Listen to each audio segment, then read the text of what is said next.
Last week, local churches and community organizations have been asked to house a growing number of migrants looking for asylum.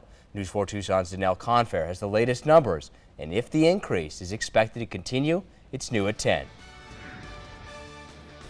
In the past week, Catholic Community Services says 500 migrants seeking asylum were dropped off at Tucson churches. One of those migrants, a pregnant mother who gave birth just days after being dropped off. We had a baby 3 days ago, and this woman traveled here. She'd been with us probably 4 or 5 days, so she was that close to delivering a baby, yet her fear was so profound in her home country for her life and the life of her baby that she made this treacherous journey to arrive here. ICE officials began to drop off hundreds of migrants throughout southern Arizona this past week after they saw such high numbers that they no longer had the capacity to house migrants, which had Tucson churches ready to step in and help. We had a number of people who were what we called stranded here in Tucson because of the buses and how the buses were working and the storms on the East Coast.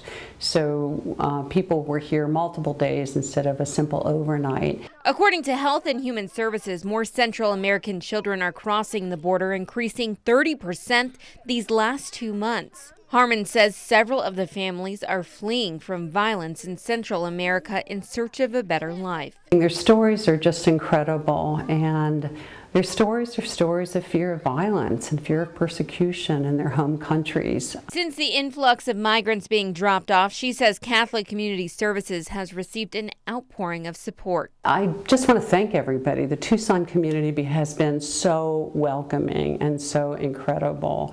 We truly are a community that steps up when there's a crisis.